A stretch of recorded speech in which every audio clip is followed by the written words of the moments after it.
Margt hefur gerst til batnaðar hvað allan aðbúnað borð í skipunum varðar. Björgunartæki hafa tekið gríðarlegum framförum sem og þekking manna til að bregðast við hinum ýmsu aðstæðum sem uppkoma til sjós. Og svo auðvitað skipið sjálf, sem mörg hver eru stór og öflug og vel tækjum búin. En veður eru válynd og þeim verður ávallt að mæta með viðeigandi virðingu. Fyrir íslensku þjóðina ef að smábátavæðar eru gefnar frjálsar. Í dag þá er verið að fara gríðarlega illa með fiskimiðin eins og stóru skipum. Takk fyrir! Hvað finnst þér sjómannadaginn? Ég finnst hann bara mjög hátíðlegur og skemmtilegur. En það er mikið skuggi á hann þegar fólk fær ekki að róa hérna frjálst í fiskjar. Það hvílir mikið skuggi á þessum degi. Og við verðum að breyta þessu. Þú þyrftir að geta róið hérna til fiskjar og selt fiski.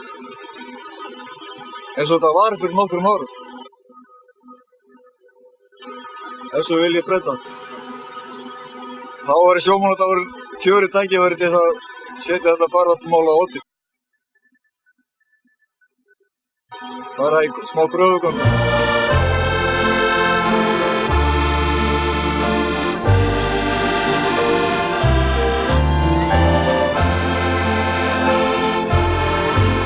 Guðsvitundin gerir manninn varfærnari og aðgætnari og kennir honum að bera virðingu fyrir sjónum og ógnarkrafti hans.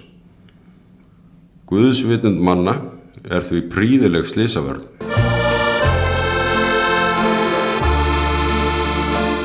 Slysavarnaskóli sjómanna er staðsettur borð í Sæbjörgu, gömlu Akraborginni, og er gríðarlega merkilegt starf unnið í þessum skóla sem fullkomlega hefur sannað gildi sitt.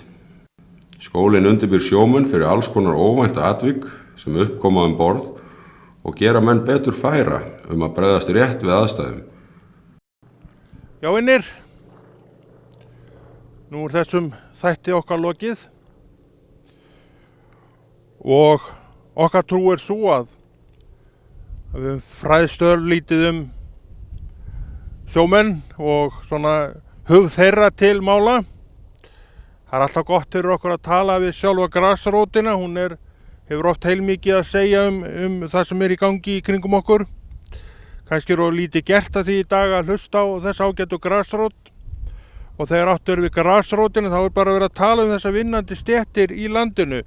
Fólkið bara sem er að starfa bara við þessa atvinnuvegi.